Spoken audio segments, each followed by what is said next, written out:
E aí eu saí da Nazarena ali, foi num culto de envio, foi um culto de envio do nosso pastor.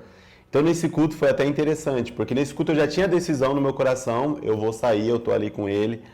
Mas aí, ainda para selar mesmo a confirmação, tinha uma irmã lá da igreja e ela, ninguém sabia que eu ia sair. Apenas o pastor subiu lá no altar, foi orar por ele, eu estava ali no meu banco. Mas aí essa irmã a irmã Antônia, orou por mim e falou assim, cara, é pra você ir. E tipo assim, aquilo eu falei, cara, foi a confirmação. Foi a confirmação mesmo que eu precisava ir. E aí a gente saiu ali, e aí a gente falou assim, beleza, Deus enviou, mas agora, pra onde nós vamos? E aí ele falou assim, cara, vamos montar uma célula? O pastor falou, vamos montar uma célula lá, vamos tocar um violão, ler um versículo bíblico, tá bom? E aí ele falou assim, beleza, vamos fazer isso. Só que aí, do nada, algumas pessoas começaram a chamar o pastor, chamaram eu, tal, o que aconteceu e tal. Daí a gente explicou, e de repente a gente fez um culto lá no apartamento do pastor. E cara, depois de nessa reunião a gente falou o que a gente vai fazer, e desse culto, cara, foi algo sobrenatural. Chegou 30 pessoas nesse culto.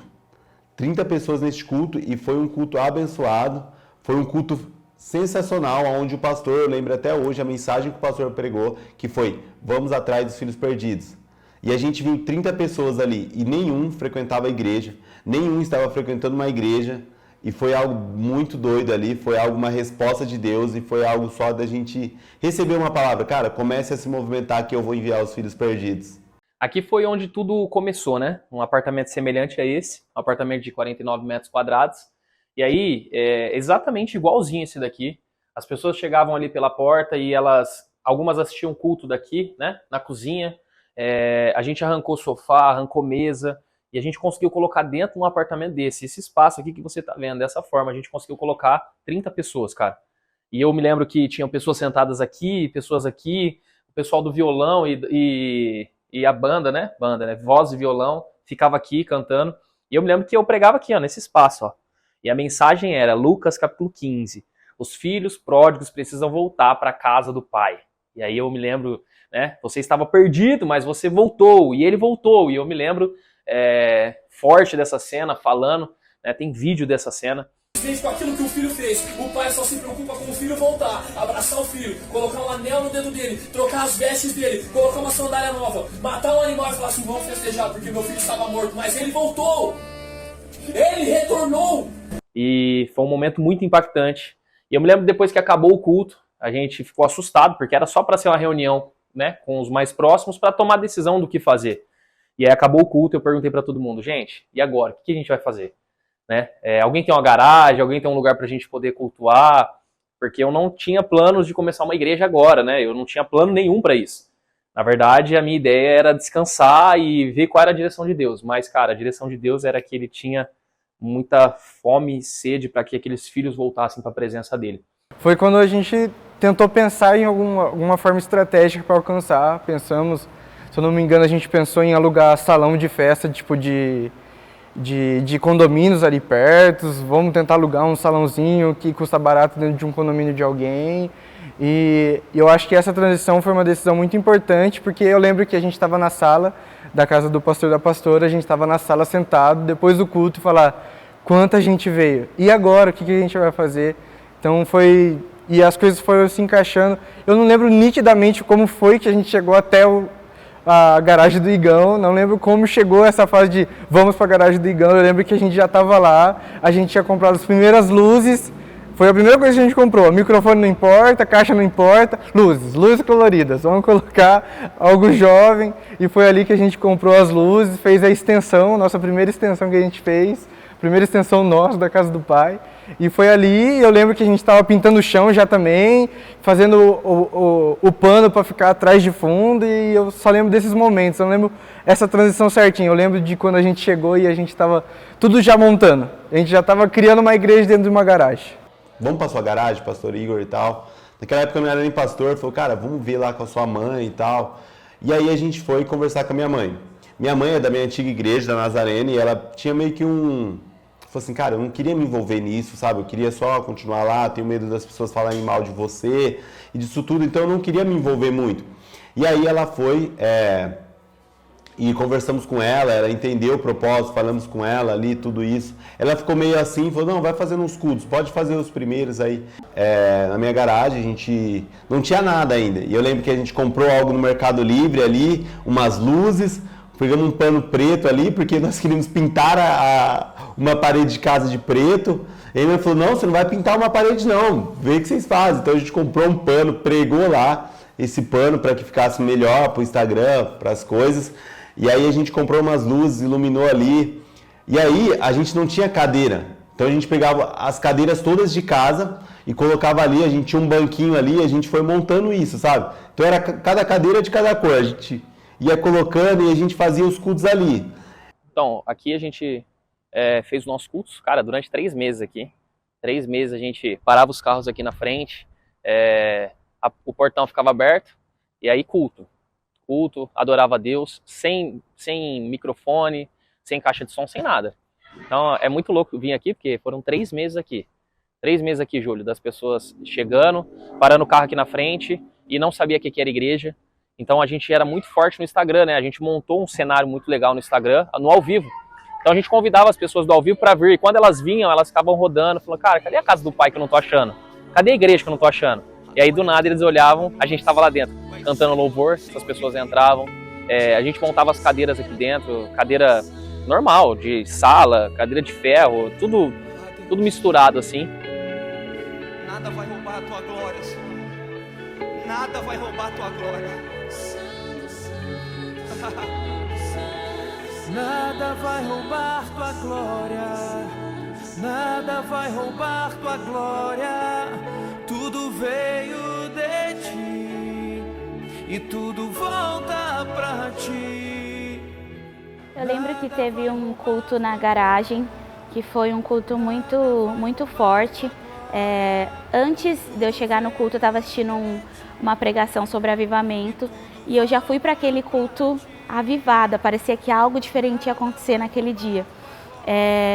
Eu lembro que a gente saiu, né, da Nazareno com uma estrutura, né? A gente cantava com um microfone, a gente tinha uma estrutura naquele lugar. E quando a gente foi para a garagem foi totalmente diferente, a gente não tinha microfone. Então, assim, a sua garganta tinha que se adaptar como se fosse um novo estilo de vida.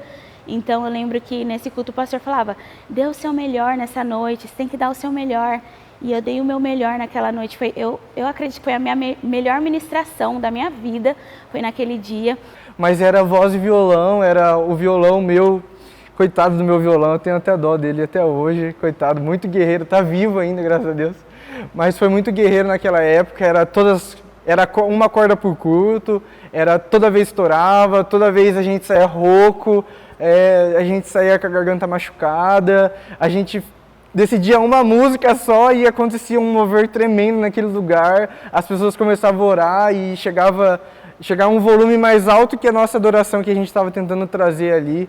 E eu lembro que depois, após a ministração, lá na garagem eu estava sentindo um gosto muito forte de sangue na minha boca e eu fui até o banheiro. Quando eu cuspi, assim, tinha sangue, eu fiquei com um pouco de medo, não falei pra ninguém, pra não assustar ninguém, mas saiu sangue da minha garganta, de tanto que aquele dia eu rasguei meu coração com tudo que eu tinha, e o pastor, eu lembro que ele falava, dê o seu melhor, e aquele dia eu lembro que eu dei o meu melhor, saiu sangue da minha garganta, mas assim, valeu muito a pena, deu uma machucada, né, uma lesionada, mas assim, foi um dia incrível e foi isso.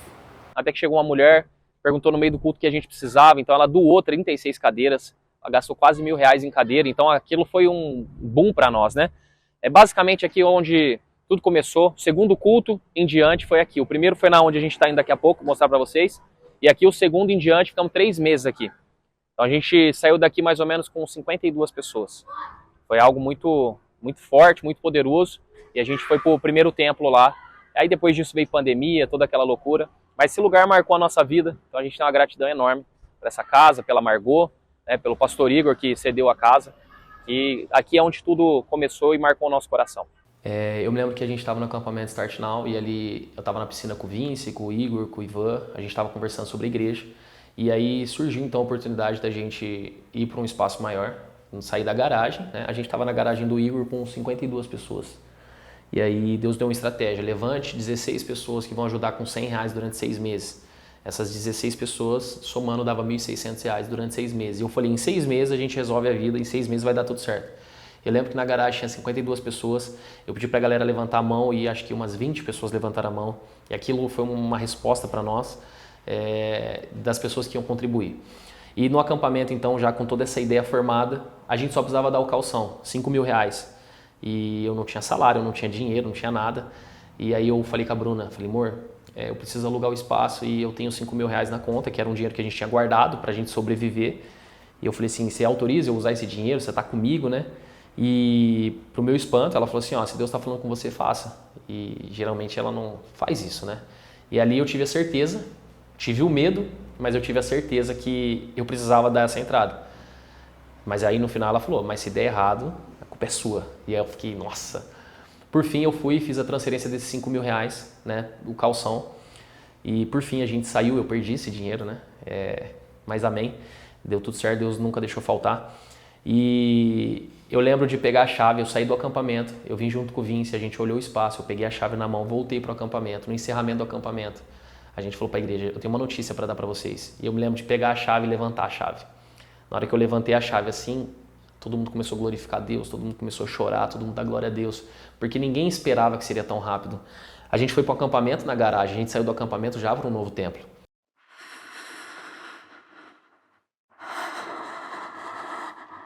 Na China, um vírus misterioso surgiu na cidade de Wuhan. O vírus é uma variante do coronavírus, mas se sabe muito pouco sobre ele até agora. 2 pessoas que tiveram o vírus morreram. A China concentra a absoluta maioria dos casos desse novo coronavírus. São mais de 17 mil. Um turista chinês morreu em Paris. Os casos da doença passam de 9.300 em 20 países. O Brasil tem 433 casos suspeitos do novo coronavírus. A gente viu várias notícias de que tudo ia fechar.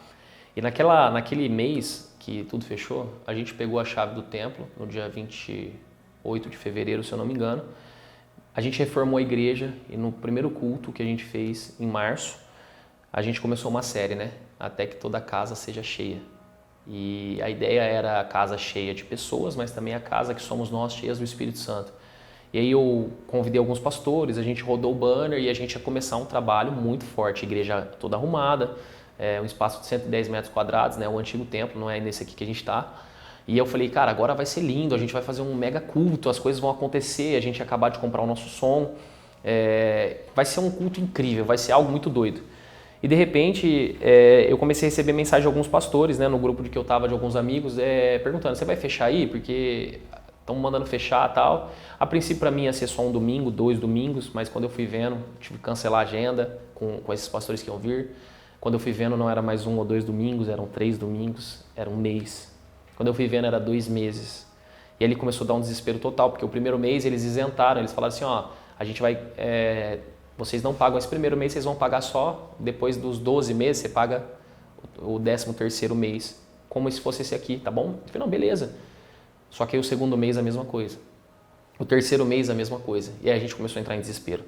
A gente começou a entrar num desespero total, porque a gente não sabia o que ia fazer. E aí, na pandemia, como teve toda essa pandemia, a gente sentou e falou assim, cara, e agora? O que a gente vai fazer?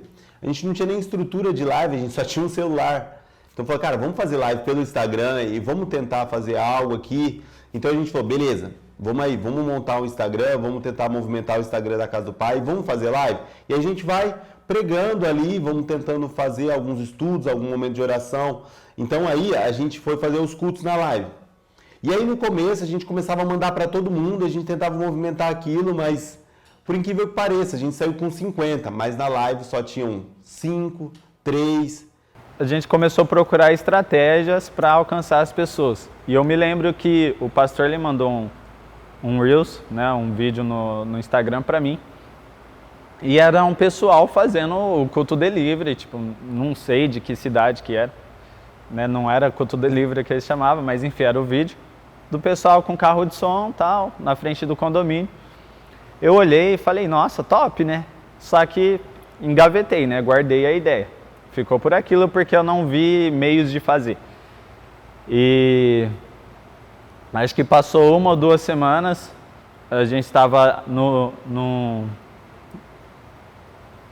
acho que a gente estava reunindo, fazendo lives, que não tinha nem culto dentro do carro.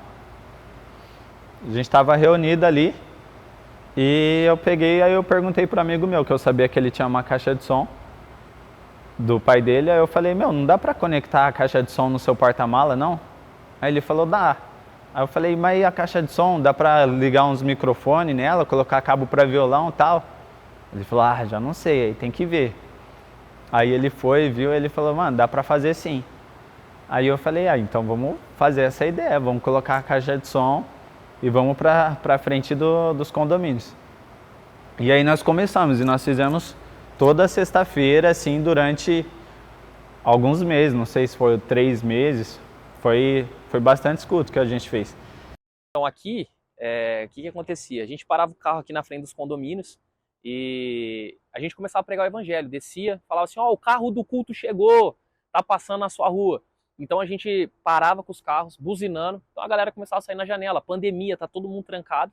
E aí a gente descia, tocava uma canção, cantava um louvor, só o refrão ali rápido, porque a gente tava com muito medo, né, em relação a qualquer coisa que poderia acontecer. E aí nisso a gente trazia uma palavra de 5 minutos. Acabava de pregar, a gente falava assim, tem alguém aqui que recebe Jesus na sua casa hoje? Se você recebe, apague e acende a luz da sua casa aí várias vezes. E aí quando a gente olhava, tudo isso aqui de apartamentos, cara, tudo piscando. Começava a piscar tudo isso daqui, era um negócio muito louco. E ali a gente passava o Instagram da igreja, segue a gente na casa do pai, a gente tá indo para outro condomínio. Então as pessoas, elas entravam e seguiam a gente ali para saber qual condomínio a gente estava indo agora. Aí a gente saía do Bahia, a gente ia para São Paulo, a gente ia para o Rio de Janeiro, a gente ia fazendo isso em todos os condomínios. E, cara, foi um crescimento gigantesco para a igreja.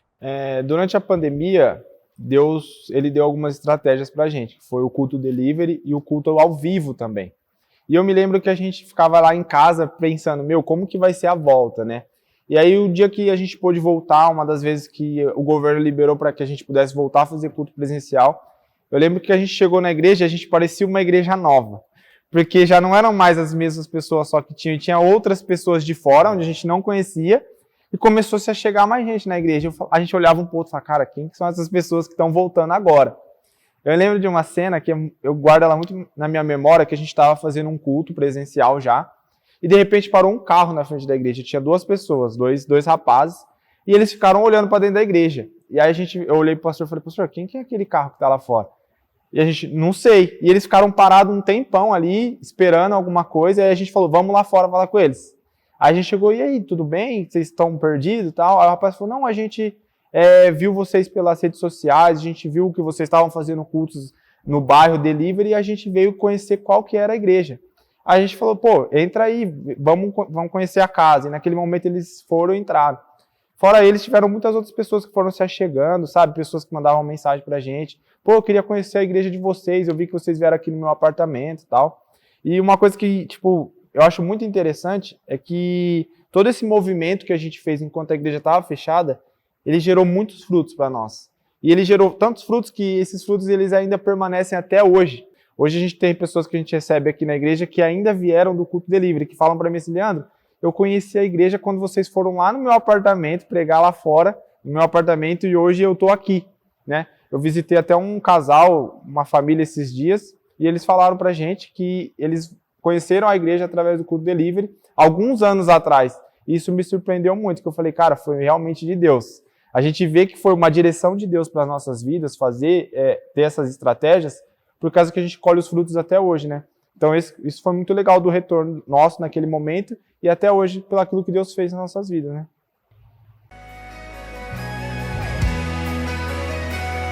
Minhas vontades